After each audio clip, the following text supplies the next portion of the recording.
welcome to today's episode. This is episode number 11 of the Go Figure podcast. Leo Cannell here with my man, Tyler Talbot.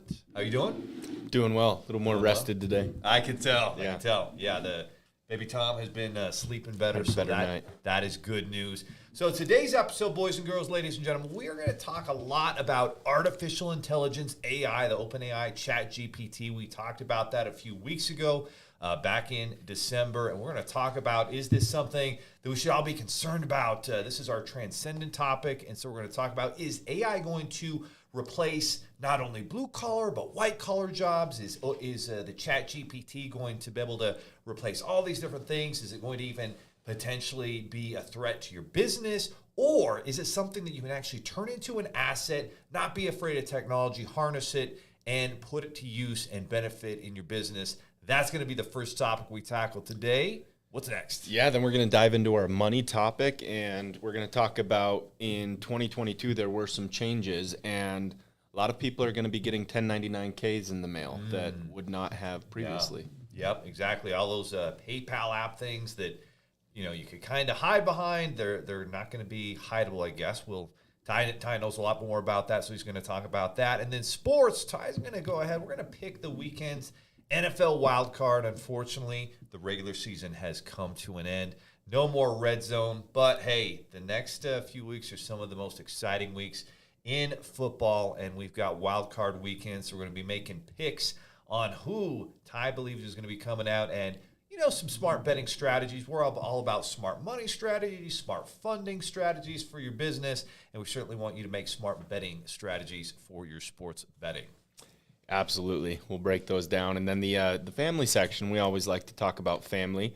We're going to talk about, it's actually a local article from a Utah newspaper, nice. But what family experts really hope Congress will consider.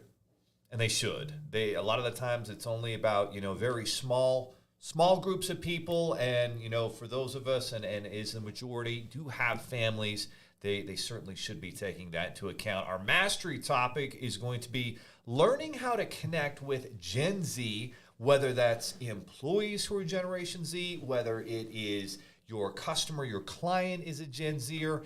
And if you just pass this by and say, oh, these young kids, they don't know how it used to be and blah, blah, blah, you're going to be passed by and your business is going to struggle and you're not going to connect and have a great team unless you understand this. So we're going to dive into that.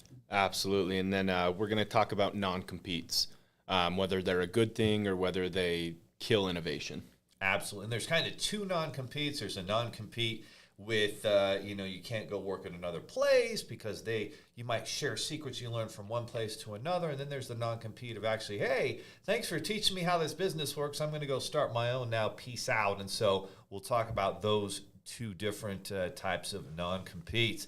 But guys, let's get right into it today. Let's talk about our transcendent topic, which is, will AI like ChatGPT replace white-collar jobs, blue-collar jobs, even potentially your business? Is this a threat that we should be afraid of? Is it an unstoppable technology that we need to deal with? And so we're going to talk a lot about that. And I've been researching, learning from a lot of different points of views, whether it's articles here and there from some of the media out there or even entrepreneurs who have been unpacking this. And one of the guys who I really liked the way that he unpacked this and looked at all the opportunities, he just had a unique perspective, was Alex Hormozi. And so a lot of what I'm going to break down and unpack is something I learned, watching one of his videos. But here's some of the interesting facts about this, Ty. So went from 0 to 1 million users in 5 days. 5 days. Okay, it took Facebook 2 years to get 1 million users. It took Instagram 2 years to get 1 million users. Angry Birds, which was a revolution when it came out, took 35 days to get to 1 million users. But you're telling me in 5 days, this thing got 1 million users. How incredible is that? That is shocking. And what's interesting is I wonder how much like the creation of Facebook and Instagram made it so that these other places like Angry Birds and like ChatGPT actually have the ability to get 1 million users in 5 days. Question. Right, but that's great. I'm just shocked that Angry Birds was 35. I don't want to distract us, but holy crap. That's Did you fast. play Angry Birds? Oh, I did. I did. I was playing it. My kids, Dad, give me your phone. Dad, give me your phone. My 3-year-old, they were all playing it and pulling it back and shooting those birds and knocking stuff down. But yeah, that was. Yeah, we never got it. What's the Candy Crush? The big Facebook game. Yeah, sorry about the distraction, Yeah. but no, 5 days, 1 million users. That's incredible. Weren't they just essentially shutting people out, like telling you no because their servers couldn't handle it? They were. I think after 5 days, it would have probably gone to 5 million by day 6 or however many. But they literally you had to get put on a wait list. So you would put your email, and I don't even know if they emailed you back, but I think the demand was just so high. And even right now, and you and I have been tapping into it, asking it questions, learning as much as we can, utilizing this new technology. And even now, you'll go in to log in to OpenAI ChatGPT, and you may or may not be able to get in. It may say, sorry, we're building out our infrastructure. It's busy. There's millions of people on. Give us a minute. So you kind of have to refresh throughout the day to get on. But it is remarkable, just the questions you can ask. And I think what really sets it apart is the human perspective, right? When you ask Google, when you ask all these things, it kind of spits it out in a format that it's a technology, it's a computer, it doesn't have the human touch. But this does, it understands it. What have you kind of seen? What are some of the things that you've looked at and ask a question and be like, wow, I'm surprised that it gets that good an answer and from our perspective? Yeah, one of the things that I've found to be quite interesting with this is I've gone through different text messages that we have that go out automatically. Like if we're telling someone they don't qualify for funding, that can be an uncomfortable message to send. So I asked ChatGPT, hey, what's a good text message to send someone if they don't qualify for funding? What's interesting is I didn't like the first answer I got. So I asked the question again, like verbatim, the same thing, and got a totally different response, obviously along the same lines, but a totally different format, a different concept, and it actually meshed a lot better with the way we talk and our culture and whatnot. And I actually just changed all of our workflows to the message that ChatGPT created on the second time I asked the question. And guys, that's a value bomb that Ty just dropped for you right there, because the key to this being successful for you, for your business, whether you're in business funding like we are, or whatever business you're in, is asking the right questions. And so those people that are out there writing native articles about this, they're just asking the question in the wrong way and giving up and saying, see, I knew this technology is shitty, it's not that good. And in reality, they just didn't ask the question the right way. And so you have to ask the question the right way. You have to, it's almost like Google, right? If you're on Google and you ask Google to search something for you and you don't type it out the right way, it's going to give you content and answers that you don't want, that don't help you. But if you ask it the right way, 9 times out of 10 it will. And ChatGPT is even more intuitive in that regard. But if you don't ask it the right way, in the right format, you're not going to get the answer you want. And so asking it the right way is the key. I think people need to realize, Leo, that it's not Google.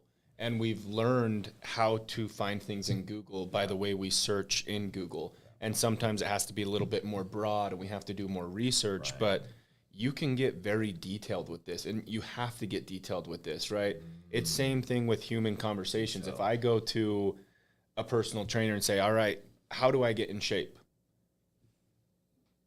They don't know what to tell me, right? It's a matter of, how do I get in shape to run a marathon? How do I get in shape to be a weightlifter, right? You've got to get that extra level of detail, and that's what's going to spit out the answers and those intuitive responses that we're searching for. No question. So you got to begin with the end in mind. You have to be very specific. And that's what's kind of awesome about it, because sometimes if you're on other softwares or other search engines, it's difficult to get the specificity that you need because the content's just not out there. But the amazing thing about ChatGPT is it's very knowledgeable about practically every subject, every business, every situation, and it can add humor into it. It can, I was watching PBD the other day, and he said, hey, ChatGPT, write me a song like Tupac would write it about this topic, and boom, it put it together. I was sitting in my family room with my wife, and she's a big volleyball player, and so she has these volleyball leagues, and she had like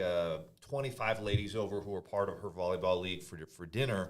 And afterwards, they were all sitting around in a group. I'm like, have you ladies seen this Chat GPT thing? And they're like, they didn't know anything about it. So I pulled it up, logged in, and they're like, we can even write songs. And they're like, okay, let's write a song about, and Jill's gonna not like this, but it'll be funny, honey, you'll like it. So write me a song about my wife Jill playing volleyball and her need to sometimes, it's tough as your mommy with your mommy bladder to not pee your pants. And so it literally wrote out like 3 verses and a chorus about Jill being a great volleyball player and how funny and how natural it is sometimes as a mom of 5 that, your bladder kind of runs a little bit. And it was so funny, and it popped that out in 5 seconds. And PBD, he did one. He asked about the Tupac, and it wrote this song, and it was rhyming, it was lyrical, it was this rap that Tupac in his style would have written. And so it just has this uncanny, but you have to ask it the right way. Wait a minute. So you've got lyrics about mom playing volleyball and peeing her pants. You've got a son that's literally studying music at the University of Utah. I think we need to make this thing happen. I think you're right, and he loves the electric guitar and acoustic. He plays the piano too. I mean, Roop can sing. Roop can sing. I think we make this thing happen. Francesco's great. Ariel's husband. He sings in Italian too. So that was pretty awesome. So one question that I do have, you've done more research on this, but I did bring this up to one of our colleagues last night, Francois. We were working on an ERC deal. And he was saying, well, I'm just going to ask ChatGPT how to respond to this. And I said, well, hang on, because this was a very, very new change the IRS just made. So if you ask ChatGPT, it only has data up to, I think, 12 months ago. So I said, you're going to get an incorrect response, and you're going to tell the client something that's not true. So that's something you have to be very careful. If laws are changing, legislation's changing, ChatGPT is only up to... What is it again? I think it was the end of December of 2021, right? And so you think about all the crazy stuff that went down in 2022. It may not have any knowledge about the Ukraine-Russia war and all the different things and sanctions against Russia. It may not know about the tax questions, this employee retention credit, new things that Congress passed, new taxes, new laws.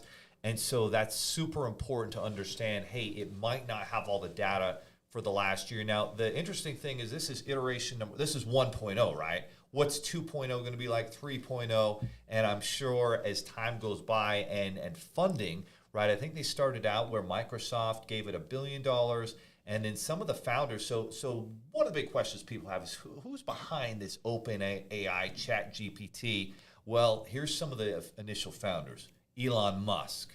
Surprise, surprise. Why do you think this guy's not super worried about what's going on with his Tesla stock? Because he believes he's going to turn Twitter into $1 trillion company, and I wouldn't bet against him. And he's got ownership here in OpenAI that owns ChatGPT. He's one of the founders behind that and put money into it himself. And they're already talking about giving them $10 billion, Microsoft is, based on a $29 billion valuation. And so this could easily become $1 trillion company, maybe multiple trillions in value, because it has so many uses. So let's start talking about some of the uses, right? You've got legal documents. Attorneys. My dad's an attorney. But you still have to ask the right questions. But if you're already an attorney, you can ask the right questions. It can write legal documents for you, different motions and court documents, corporate documents to form a business. It can create sales scripts, very specific sales scripts in the business finance industry. Ties asking it questions on how can we answer this client's question or put together a message that resonates, that connects with them. And as long as you ask it in the right way and you assess it, maybe you tweak a few things because it's still maybe not 100% what you want, but pretty darn close, man, it can really improve your sales scripts, your emails, your text messages. It can include humor with it. It can do it in different ways. You can repurpose content for social media. It's connected up with this software called DALL-E that does images. And so you can tell, well, hey, create an image like this or create an image with Tupac. And it will do these cartoon or visual images in different formats and different locations. It will include even create like people that don't even exist. And so that leads to other questions like, is it going to be able to do deep fakes? Yeah, probably. So you might be able to say, oh, there's a video with President Biden, and he just said this, and was able to tap into his voice and his the way it looks and create that. But wait, was that actually legitimate? And so some of those blue check marks are going to become real important to know if that's actually the real person, the real video. Real authenticity is going to become a big question with this type of software. Yeah, it's going to be really interesting to see like how much this becomes part of our daily lives. Like, I can remember before Google was like part of our everyday life. It was still new. We were still learning how to use it. Some people still used AOL and Bing and these other things, but it's like, whether you realize it or not, you're using Google all day, every day. And I wonder how much this will play a role in our everyday lives here pretty soon. And now becomes like it's part of our language. Oh, just Google it, right? Yeah. So we're going to probably start saying, oh, just GPT it, right? And we're going to start GPT and everything, or chat GPT and everything, and asking the right questions. Oh, you need to create this. Oh, don't worry. And, obviously students. So a lot of people right now are just thinking, oh, this is just something for college and high school students that's going to help them. And so you're already seeing different principles and colleges come out and say, if you use chat GPT, you're going to be kicked out of school and you're going to be in so much trouble. But if you ask the question in the right way, then there's other softwares that will take whatever chat GPT does and then put it in an even more human-like format, or you take it and you customize a few things here and there and put your own spin and take on it, then, unless they're able to ask the exact same question that you did in your way, and then also, I don't see how they're going to actually be able to track that. Yeah, I have no idea. So, it's interesting. One of my kids may or may not be using this, who sometimes doesn't love school. So, good for her. She's loving it. Let's see what else. All right. So, what jobs could this possibly replace? Well, if you start integrating AI into the medical community, right, it's going to be able to ask all the right questions. If you ask all the right questions, it's going to have all the different responses, and it could literally have studied all these different classes, millions of classes and videos and teachings from medical professors. And so everything that a doctor learned and has in their brain on how to think and detect some sort of disease, well, it's not going to be able to compete with ChatGPT. There's no way. There's no way. It will have so much more knowledge. There will always be maybe some in between, like gut feeling, sixth sense that a doctor learns with experience, especially something like surgery. But overall, it's probably going to have more knowledge and more answers and more solutions and more actual procedures that they should do, just because it's going to have a bigger database and know specifically where to pull from. And it's just much more accurate, I would say, than a typical search engine. A search engine is just putting your top results on there, hoping that they're the best results, and usually they are. But ChatGPT just has so much more specific knowledge to give you a specific answer, but you have to be very specific in your question. Yeah, absolutely. I feel like we're not that far away from at least like the basic checkups, the basic physicals, the prescriptions, the things like that. Yeah. I feel like we're not far from. And so I think for a long time, AI has been like, it's going to replace all the fast food workers, right? Because it's going to be able to do it quicker, faster, more effectively and efficient. It's not going to need to take a break. It's not going to be complaining. It's going to replace drivers, right? And so all the truck drivers have this worry that, eventually they're going to be phased out and replaced, or people who are in, blue-collar labor jobs. But the fact is that OpenAI is going to have the ability to potentially replace everybody from attorneys to medical professionals, doctors, accountants, business professionals. Imagine customer service. We have millions of customer service representatives that answer questions, that are, live working at, the credit card companies or the banks or whoever it is, and they get tired, they get frustrated, maybe they don't have as big a knowledge base. But imagine plugging a chat GPT in who's listened to 1,000 of these customer service calls, already knows what the best answers are. It's constantly learning and improving based on what's most effective and the best answer now. So a lot of people are thinking that, hey, this could replace entire sales teams. This could replace entire customer service teams. And people are going to get to the point where, you call customer service and you're like, hey, are you really AI? And they're like, oh, I'm AI. And you're like, oh, thank goodness. Now I'm going to get a better experience because the AI has more knowledge, more solutions, can be quicker, more effective, perhaps, than a human. Yeah, I can't wait till the IRS is run by AI. That's Oh, nice. shit. That's a problem. That's a really good point. But at least it'll be more accurate. It'll be like, hey, this actually is, you actually did not do this part of it right versus somebody's subjective decision as a human. I don't necessarily see that as a bad thing, but hey, it'll definitely mean the more this AI is put out into society, there'll be less. So hopefully it's accurate. I think it is. I think it will be more. So far from what I've seen, it seems very accurate. For everybody complaining out there saying, oh, it got this wrong, it got that wrong, don't worry. Give it some time. This is 1.0. 3.0 and 4.0 will be coming. And from what I've seen, I've been extremely impressed. Oh, yeah. So, all right. So, as usual, technologies come out, TV came out. Oh, TV is so terrible. Social media came out. Oh, social media is ruining everything.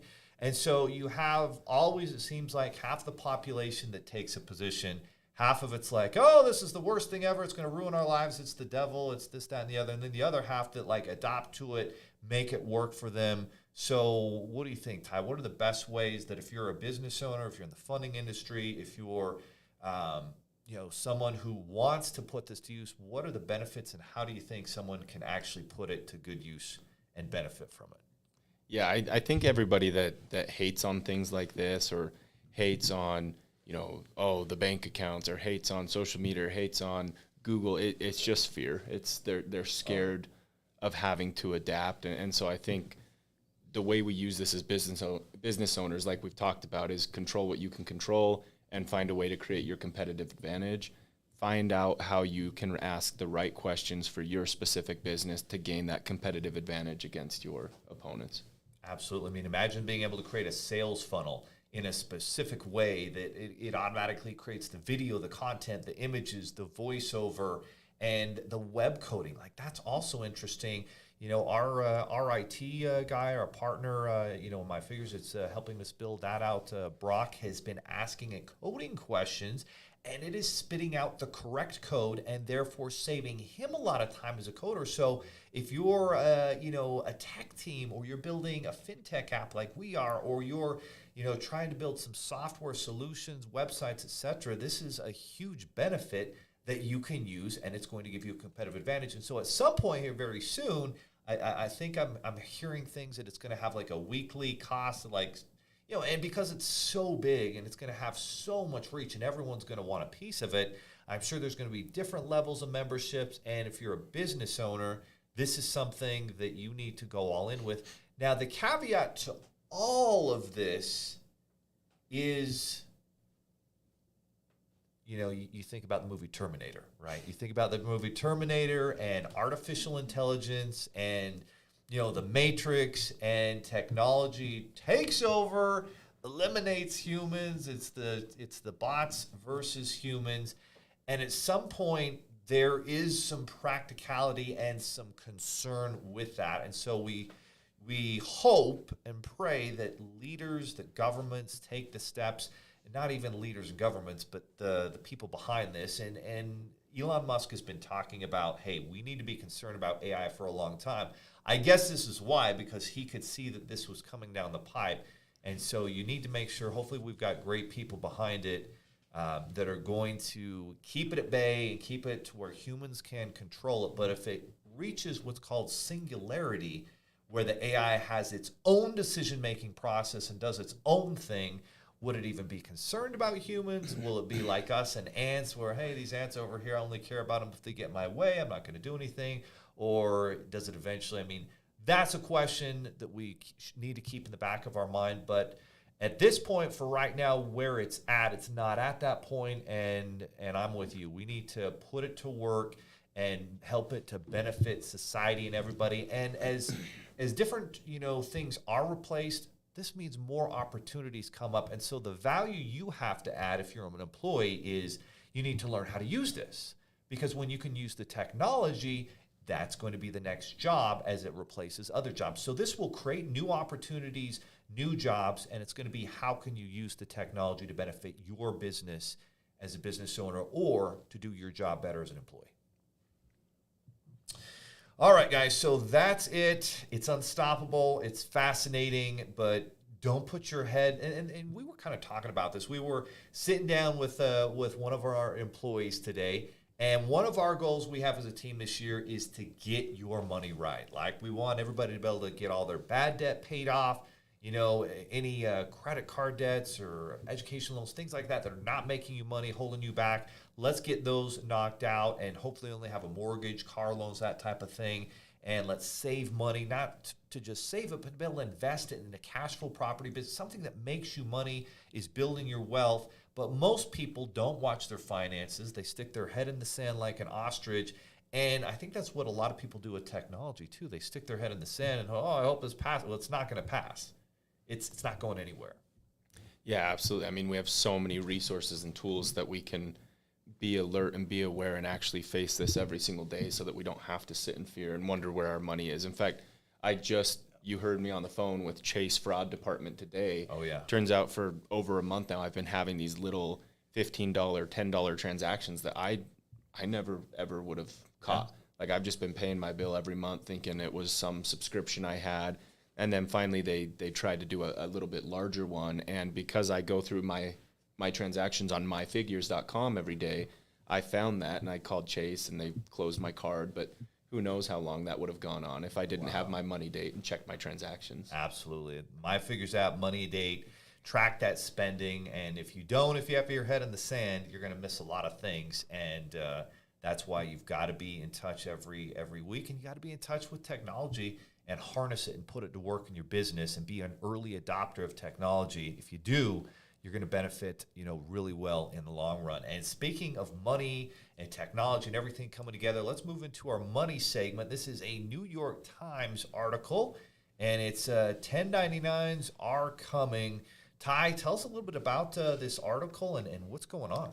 Yeah, so there was a new update for 2022 to tax law, so ultimately saying that any transaction over $600 through platforms like PayPal, Venmo, Cash App, they're taxable, and you're going to get a 1099-K in the mail, and you're going to have to pay taxes on that. And the problem is, yes, if you own a business and you do a lot of transactions through that, you probably should pay taxes on that. But there's a lot of people who, I used this Peloton. I bought it for $2,500. I used it for a few months, and I throw it on classifieds, and I sell it for $1,000. And you should not pay taxes on that. That is not something you should pay taxes on. But if someone sends money to you and marks it as a business transaction because they're buying something from you, you're going to get the 1099-K, and you're going to be expected to pay taxes on it if you don't report that correctly. So wow, that's terrible. So think about it. In terms of a business transaction, you just paid $2,500 for that Peloton, didn't use it that much, unload it for $1,000. You just lost $1,500, and now you're actually going to get a 1099 for $1,000 that you could be liable from a tax situation. So again, two types of people. One is going to have their head in the sand and just hope this goes away, and they're going to get slapped with an issue with the IRS and owing some taxes. The other is going to be very proactive and say, okay, great, if I got this 1099, well, hey, guess what? I've got a Schedule C. I bought this sucker for $2,500, so actually I lost $1,500, so actually I owe less on taxes. Thanks, IRS. And that's the way you have to attack and approach these things. You're going to be proactive in winning the money game of life. So fascinating. And be careful when you're doing these transactions. Like, tell the people you're selling. If you're going to sell something that you're not using anymore, great. That's an awesome thing to do. But tell the people, hey, this is a personal transaction. I'm not a business. I'm not an entity. This is person to person. Mark it as personal. Yeah. Perfect. All right. So PayPal, Venmo, eBay, Poshmark, and these are 1099s that anything over $600. And then also, I guess it is connected with sellers who exceed 200 transactions and $20,000 in income. Well, that was the old law.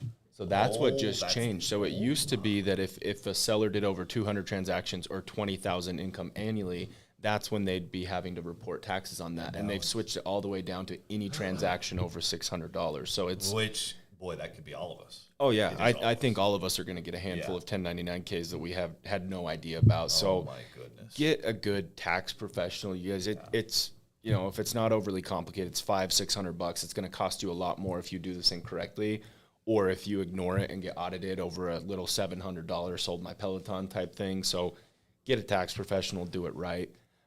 Interestingly enough, though, Zelle does not have to send out these 1099Ks.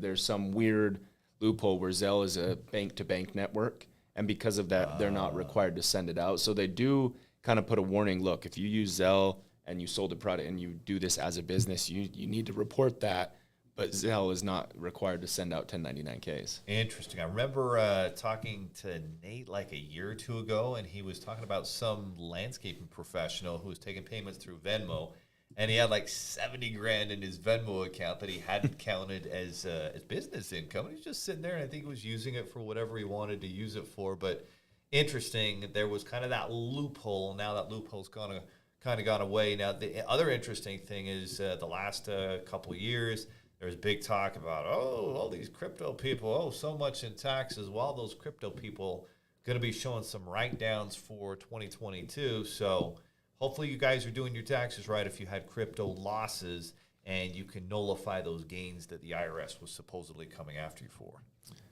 Absolutely. But yeah, that's another case in point, Leo. Like if you ask ChatGPT, hey, I sold this product, how do I handle my taxes? Well, guess what? It's going to have the older data. It's going to tell you what you were supposed to do in 2021, and it's totally different now. Which is why we went through the information age, and a lot of people out there are now saying, influencers are saying, now we're going into the trusted information age, right? And so that's why you have to have these people that are experts in different subjects, right? You have someone who, have a tax expert like your dad who can help, save you a ton of money on taxes. And if you think you're going to DIY this one and win doing TurboTax, you're sorely mistaken. I love having a great tax professional, and they've saved me so much money, time, and heartache because they're experts at it. You want to have an expert in almost every area of your life. You should have an expert that you trust when it comes to fitness and nutrition. I mean, you might not know them, but maybe you follow them on YouTube or you follow them online. You have a trusted professional when it comes to financing your business, like we do at Seven Figures Funding. You have a professional who helps you with marketing for your business, or someone who you're learning about social media marketing, or whatever the case is, an app for your money like MyFigures. I mean, you have these different tools, tactics, professionals, and influencers, people that you like, know, and trust. And that's what we're into. And so if you're not building a personal brand, if you're not building that trust with your audience, then you're missing a big opportunity, and you need to be doing that in 2023. Absolutely. This year more than ever, especially for businesses. If you got PPPs, EIDLs, ERCs, yes, do not do your own taxes this year. Do not. All right, let's move into the sports segment here. We've got Wildcard weekend. It is upon us. It was an exciting season, a memorable season for a lot of different reasons. Again, the last couple years now, we've had the format where each team plays 17 games in the National Football League. And this weekend, we've got our picks here. We have got 6 games to pick, 3 in the NFC, 3 in the AFC. Let's get started, Ty. Seahawks, 49ers. The Seahawks were able to slip into the playoffs at the last second. Green Bay lost to Detroit. Boy, Detroit sure looked good. Boy, a lot of people happy they didn't get in because they were on fire. Same thing with Green Bay. They were playing pretty well. But, boy, you got to take your hat off to Detroit. But Seahawks and 49ers, how do you see this one going down? Yeah, this one's easy, Leo. It's not going to be much of a game. I think the 49ers could potentially score more points on defense than the Seahawks score on offense. So I think that 49ers win by double digits. Completely agree. 10 wins in a row. The hottest team in the NFL, the San Francisco 49ers. Yeah, and on fire. They match up really well with Seattle there. They do indeed. Easy. I fight with my son Marcus about this all the time, but I still take my hat off to Geno Smith. He ended the year with the highest completion percentage in the NFL. I just have so much respect for a guy who came in, didn't play that well, was a high draft pick, was relegated to being a backup quarterback, and worked his butt off and came out this year and I thought played really well, even though his team is trending down and he hasn't played as well as of late. I was super impressed with him, but yeah, I don't see it. It's going to be interesting to see what Geno does. This is going to be his first real offseason as the actual starter, getting all the reps, working with the guys. Because, I mean, a lot of people consider their draft class to be one of the best in the last decade. Like, they killed it with their drafts. I think they have 5 that are actually started and played very, very well. So, I mean, they're younger than people realize. It's going to be interesting to see how Geno does with an offseason. Yeah, no question. All right, then we got Chargers and Jaguars. The 2 upstarts, 2 young quarterbacks, Justin Herbert and a man, T-Law, Trevor Lawrence, as my boys call him. He has played really well, though didn't play as well last week. Who do you like in this one? Yeah, 2 of the very young, exciting teams in the league. For this one, may go against what a lot of people think, but I'm going to say the competitive advantage in this game, because very similar rosters. Yeah. The competitive advantage is the fact that the Jaguars are at home and the fact that they have a coach that has won a Super Bowl recently that made a run with an Eagles team that people didn't really think was going to go far that year. I think I'm going to take Doug Peterson and Jacksonville at home to beat the Chargers. I would definitely agree with him having the edge as a coach. My X factor in this is going to be, Austin Eckler and especially Justin Herbert. I mean, there's just something magical about this guy that he just has this sixth sense to feel the pressure and move away perfectly. I'll never forget just watching a game where he literally went back to pass, and if he had taken his arm all the way back, the defensive end was coming right there to slap it, and he somehow felt it, stopped, moved forward, made a perfect pass for 20 yards, and just gunned it down the field. So that would be my X factor. I think I would honestly, I agree. I mean, the Jags have the coaching edge, but I'm going to go against you. I'm going to pick the Chargers to win this week because I feel like Justin Herbert, there is something magical about his ability to create and just win games just because he's so good. What are the odds on that one? I'm curious. Let's see what Vegas thinks. Whose side is Vegas on? Oh, Vegas thinks that Jacksonville will lose by 2. So wow. Well, I guess it's probably because it's at Los Angeles, right? No, it's in Jacksonville. Oh, it's in Jacksonville. Yeah, they won their division, so they're the home team. Right. That's part of why I'm taking them. So I'm putting some money on that one. Bet as you will. This is not advice, but I'm putting some money on that. This is not betting advice, so bet on your own. But yeah, let's just say Ty's been pretty good. Who called the national championship game? Yeah, the game itself was pretty easy. Yeah. But I placed that a month ago. Yeah, I placed that bet 6 weeks ago, so it was a nice payout. All right, here we go. Your Dolphins and the red-hot Buffalo Bills, who have won 7 games in a row. Sadly, Miami is getting a lot of key players back. Our O-line's getting healthy. Our secondary is getting a few guys back. But those of you that don't watch football super closely, we are starting our third-string rookie quarterback. Oh, my goodness. Is he Brock Purdy? No, I wish. And I mean, maybe if we had Shanahan, but no, we don't. So it's sadly, I think the spread has Buffalo by 13, which is just ridiculous for a playoff game. They're giving Miami no chance. I wouldn't be surprised at all if Miami covers that. I don't see us taking our third stringer up to Buffalo and winning. No, that's tough. Even if you'd had Teddy Bridgewater going out there, I think you've got a real shot. Of course, I mean, the last time they played in Buffalo, we talked about this a few weeks ago. Tua had a great game. I mean, it was tied with very little time. Buffalo kicked a field goal to win at the very last second.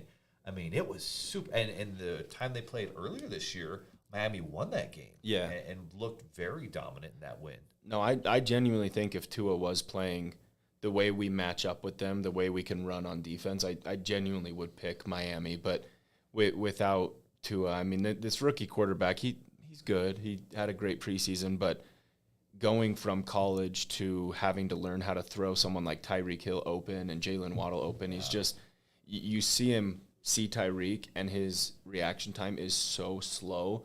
Everything's a check down, and it's just not going to happen. That's one of those things. You see a lot of new quarterbacks that get in the NFL, and the game is moving so fast for them. It's not until sometimes that second and third year where the game slows down and you know where people are going to be and you can read a defense and find the single coverage and the mismatches and throw your guy open, because in college people are wide open. You get to the pros and those windows are very, very small, and so you have to be able to anticipate and find those openings in the defense, and if you don't, you're going to throw a bunch of picks. So, yeah, definitely I'm definitely picking the Bills. The thing about the Bills that is interesting. You know, you had that DeMar Hamlin thing, and thank goodness he looks like he's going to make a full recovery, and that's awesome. But the whole nation was praying for this guy, and power of prayer, awesome to see that happen in our country. But there's something, when something like that happens, I can see that being this catalyst that could take a team all the way to the Super Bowl just because of that one event. Yeah, it depends how they take that. It can either do that, or it can become a distraction where they're so obsessed with do it for DeMar, and it causes this distraction where they forget to focus on the task at hand.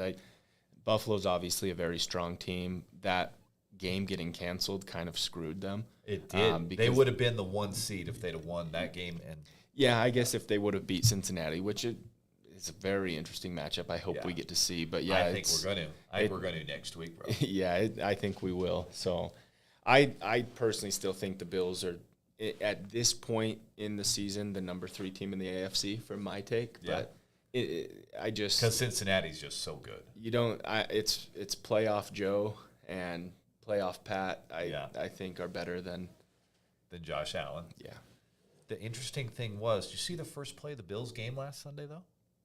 The kickoff return. Kickoff return for a touchdown. I mean, I had goosebumps just watching that. Yeah. I'm like, there was something special. It was almost like someone was describing it as like Angels in the Outfield movie, where the Angels are just, I mean, because you don't see kickoff returns for touchdowns hardly at all these days. Like, it's not easy. These kickers are kicking it out of the end zone, and these guys are so good on special teams now. So not only did they return that first kick, but they returned a second one in the second half.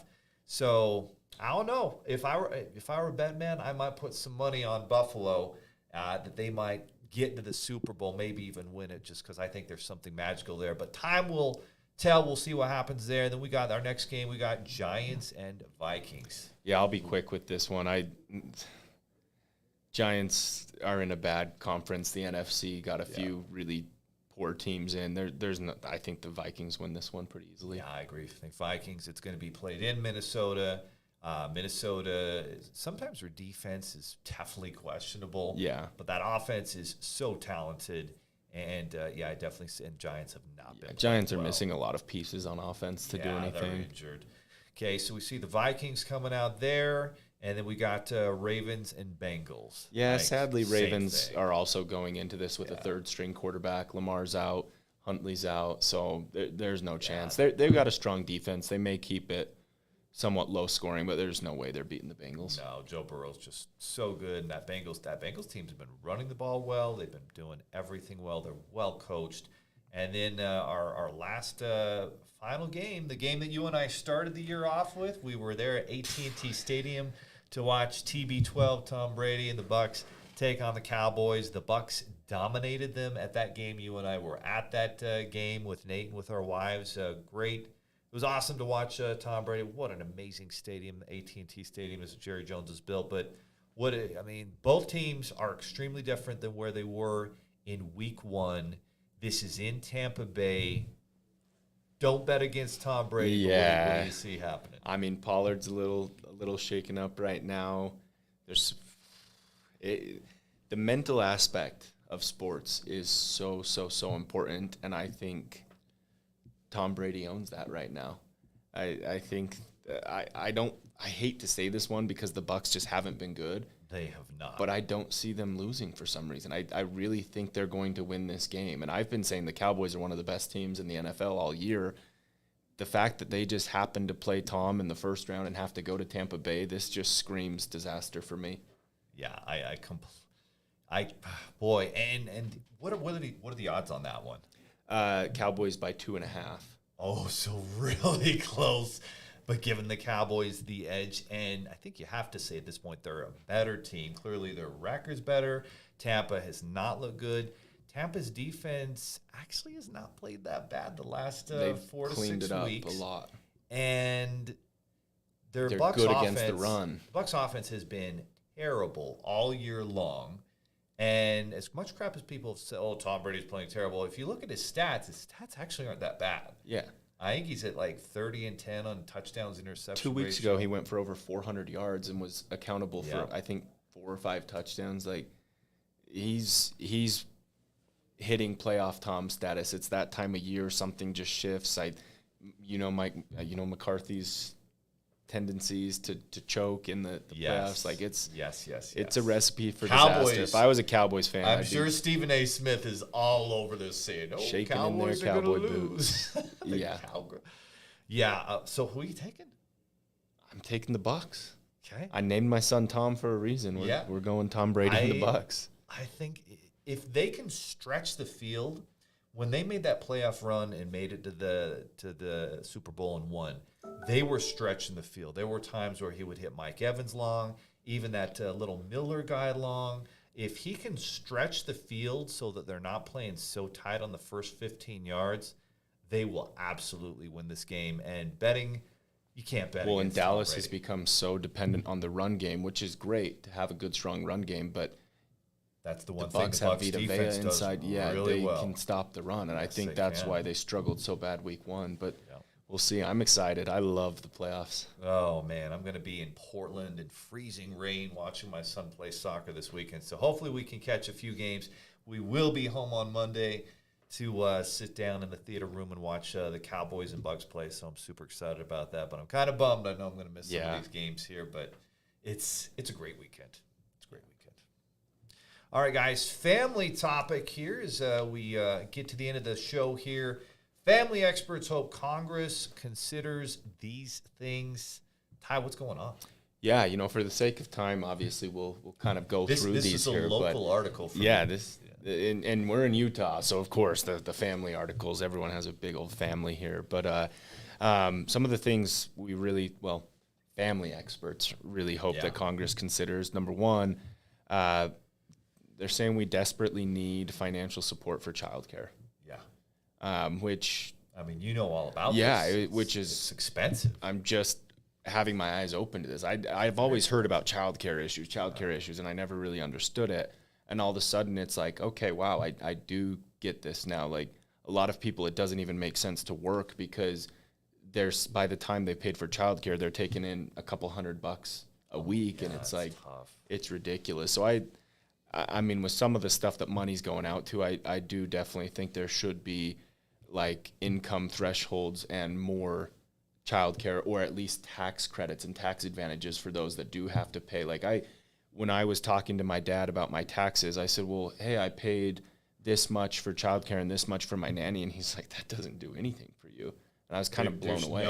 There's no deduction at all, no benefit on your taxes if you have childcare then? I guess once you hit a certain income threshold, which if you is pretty make quote unquote a little bit more than middle income, whatever that is. Yeah, which by the time you then pay that, it takes you way down into that lower. I mean, I was pretty blown away.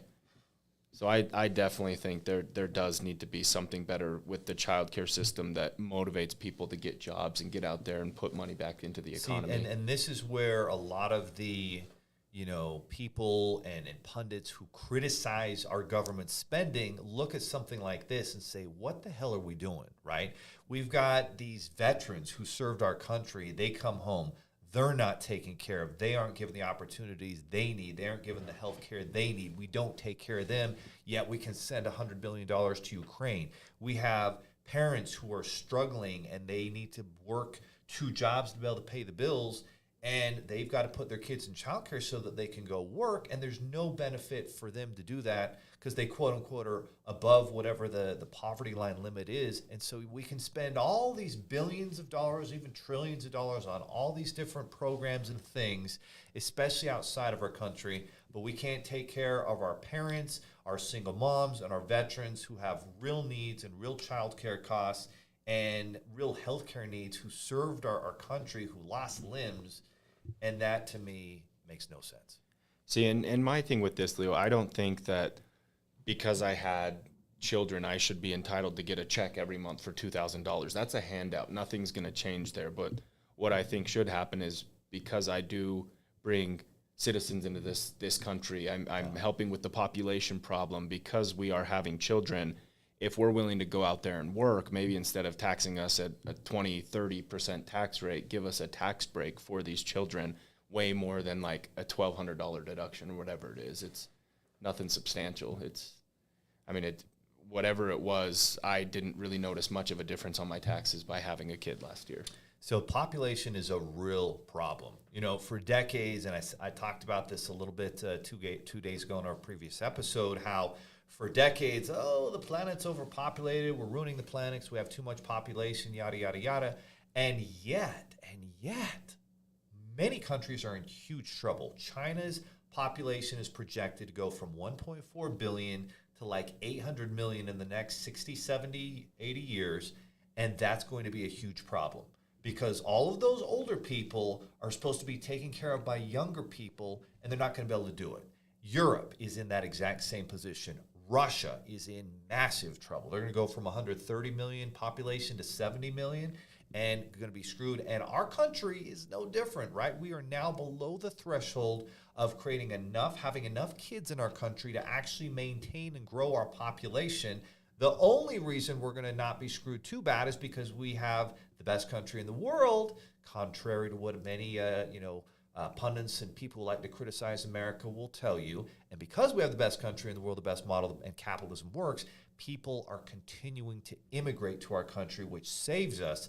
But if we really want to make sure we're in a good position, we really need great people to reproduce and have kids. And if there isn't enough tangible benefit, and this is where the government can come in and create programs to incentivize people to have kids, which benefits the country, which means more tax revenue for the country, which means better everything and more stability in the country, while all these other countries are losing population, and that's the trends. I don't see that changing anytime soon. There needs to be programs. To give you guys an idea, in the country of Hungary, which saw Europe's in trouble. France, Britain, Spain, Germany, all these countries are not procreating enough. The only way they're going to make ends meet is if they get more immigration, which may not be the best people immigrating to the country, unfortunately, so it may not actually lead to more productivity. But the country of Hungary started giving away $20,000 to $30,000 to people who would have 3 kids, because 3 is the magic number. If you have 3 kids, you are helping the population to grow and be able to just maintain itself. Because the other problem that happens, all these baby boomers are retiring. And so Gen Z and all these other generations, not big enough to be able to create enough productivity tax revenue to pay for Social Security for the boomers.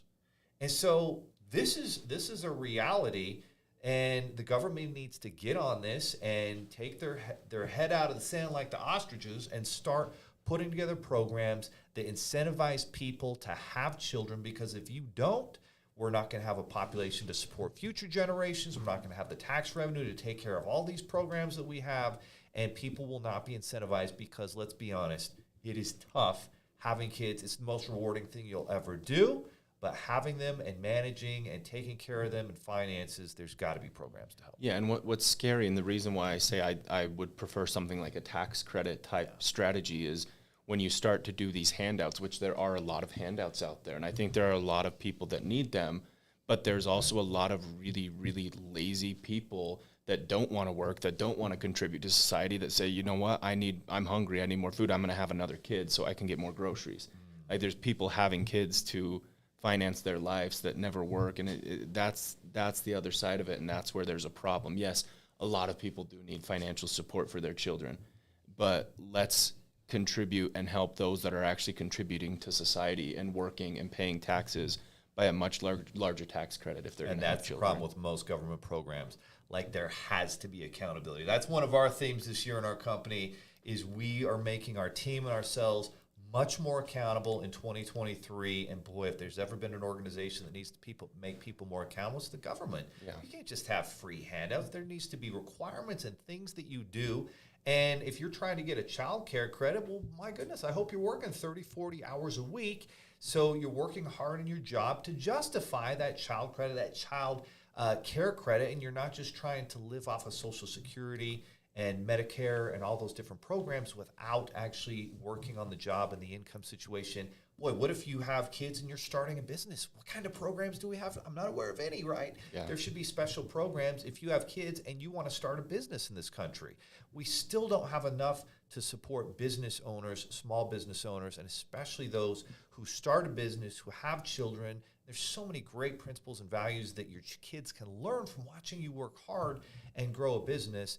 And so, yeah, I'd love to see more programs, but like you said, it can't just be a free handout. There's got to be requirements that you are showing you're doing your part to bring value to justify that. And these thoughts that we just expressed here kind of go into play with all of these. So some of the other things, I mean, create your own opinions on these, right? But some of the things that they hope Congress will consider, obviously financial support for childcare, giving parents better tools to protect their kids online, which I think is great because it's getting scary out there. They want to talk about medical paid leave and how valuable that is for families. They want to prioritize upward mobility, like bring more opportunities to low-income kids so that they can see how they can actually climb out of that. More protection against unstable, unpredictable work schedules so that parents can spend more time with their families and whatnot. Free school lunch and, again, child tax credits. So those are some of the things that if you are very, very pro-family, a lot of family experts are really trying to bring to Congress. Well, amen. Yeah, I sure hope in 2023 Congress, our local states and senators and so forth work towards those things. All right, guys. Well, time is ticking down here, and we've got 2 topics to choose from, Ty. We've got learn to connect with Gen Zers or non-competes. Do they depress wages and kill innovation? Which of these 2 topics do you want to tackle? Let's save the Gen Zers for next week, and let's bring Ben in for that one. Good call. We will bring that one in for our Tuesday episode. It's going to be a good one. All right, so our freedom topic is non-competes depress wages and kill innovation. This is also a New York Times study. And the New York Times article says that non-competes can be like handcuffs. 1 in 5 Americans are bound by a non-compete. And the article is essentially saying that because of these non-competes, it is keeping wages down, salaries down. People are stuck in a non-compete, so they are unable to get promoted and get a job raise.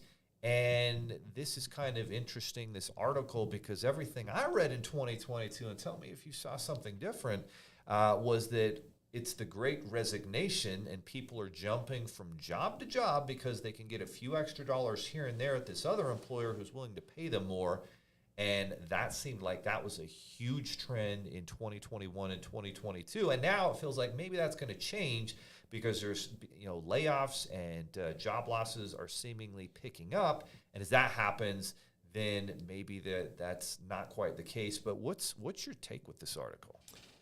I kind of feel like, in my personal opinion, non-competes. Now, there's outliers. Like if you're blatantly stealing proprietary data, things like that, yes, you're going to get in big trouble. But overall, I think non-competes have kind of become nothing more than scare tactics. Like, we're a right-to-work state. You cannot go after someone who goes and gets a new job and has a better opportunity, right? I think non-competes are kind of scare tactics that I don't like, that I don't believe in. Obviously, if someone's stealing your data, stealing your softwares and taking it to other companies, yes, they should be held accountable and get in big trouble for that. But I do think that overall non-competes do scare a lot of people and do halt a lot of innovation and do make people think that, oh man, I have this awesome concept, awesome idea, but I'm not going to move forward with it because I don't want to get sued. I think a lot of that does occur, sadly. Yeah, no question about it. For me, there's 2 types of non-competes. There's the non-compete where, well, you're working at our fintech or our funding company, therefore, you're going to sign a non-compete that for a year, if you leave us, you can't go work with one of our competitors because you're going to steal our secrets and tactics and yada, yada, yada, yada. And that to me is kind of like the old adage of you've got some, and we see this every day. Oh, I'm starting this new business, this new tech, and it's this unbelievable idea. You need to sign my non-disclosure NDA agreement. And they're all super excited. And when you get up to as higher levels, like we're going to be meeting with venture capital companies this year to raise millions of dollars for our fintech app. And, at that level, they don't give a shit about your NDA because everybody has these ideas, but ideas are worthless. Execution is everything. And so it's the same idea, I think, with your employees. Like for us and our previous company, our other partners were all about, everyone needs to sign a non-compete so you can't go work somewhere else and steal our secrets. And here at our company, we don't have that. We don't have a non-compete in that regards because if we are doing our job and providing the best opportunity and the best culture and the best environment for you to thrive, then I don't deserve to keep you as an employee, right? It's like we talk about every single week. Competition is healthy. Yes. Competition is good. It's something that needs to occur. And if I have an employee that thinks they can leave and go do this and do better, do it. Good luck. Completely agree. Completely agree. Now, I will say there are differences, like if you have the right person and you've literally shown them the entire business model and they want to go out and compete against you, then I can kind of understand a non-compete there. But even then, it's almost the same thing. Like, good luck, man. Yeah. Good luck. Good luck. Go for it. Good luck to you. It's not going to be that easy. We have busted our balls to have, 1,000 5-star reviews on Google and serve business owners and entrepreneurs at the highest level. You think you can do better? Good luck to you. If you think it's going to be better and the grass is greener down the street, good luck to you. I'm at that point. So I don't even worry anymore about, you better sign a real complicated employee contract. It's like, hey, we're going to do our job. We're going to do what we say that's up on the wall. And if you do what you say and you're here to win and serve people at the highest level, you're going to do well. And if you think you can do better, good luck to you. The only one I can kind of see is like with a specific product. Like you have the Google engineer that was designing that self-driving semi and was getting very, very, very close on Google's dime. Tons and tons, millions and millions and millions of dollars spent on the products, the investment, the knowledge, the salaries. And then he gets upset with Google, jumps ship, goes to Uber, and takes all of everything he just created on Google's dime to Uber. Yeah. That's the type of situation that, yes, they should be held accountable. But what sucks is that halted serious innovation. Yeah. So there's both sides of it where, yes, they should be held accountable, but I wish that could still come to market now at this point. Yes, I do too. Progress, technology. So at the end of the day, there are certain things, hey, if you're making big investments in somebody, into a product, into something that you're building, then a non-compete makes sense. Like, they can't take your stuff that you spent all the millions of dollars on. That's not right. But also for 95, 99% of employees, like, you should just be creating the environment. And then there are those people that think that they can, that the grass is greener somewhere else. And a lot of those people are finding out that, the grass wasn't greener. I can think of some of our former employees that did exactly that. And, the grass wasn't greener. And once you've left, you can't come back. And those are not employees you want anyway, so it's okay. Not. They gave up on you months ago. Kick them out. Wish them the best and bring move in on. some people who match your values and principles. But yeah, never burn any bridge, but never be afraid to say, hey, great, good luck. Go over there. You gave up on us months ago, and good luck to you. But that's the show, guys. So make sure you guys are taking action, building your business. If you enjoyed the show, make sure you give us a thumbs up. Type in the comment box. We will respond to those comments. We look for those to answer questions or bring those up in the middle of the podcast. We are getting this show on all of the podcast platforms. So in the next week or two, you'll be able to look up Go Figure in Apple or Spotify or Google, anywhere where podcasts are displayed. So the Go Figure show will be there. We'll also be shooting out more of these short videos. And so if you found value in the show, if it's something that's helping you as a business owner to get your money right in 2023, share the show. We're not running a bunch of ads and stuff here. We're just trying to deliver value and help you succeed. So share the show. If you want to get your money right, go to myfigures.com. If you need funding for your business, go to 7 Figures Funding. We'll get you a free pre-approval. It will not impact your credit. And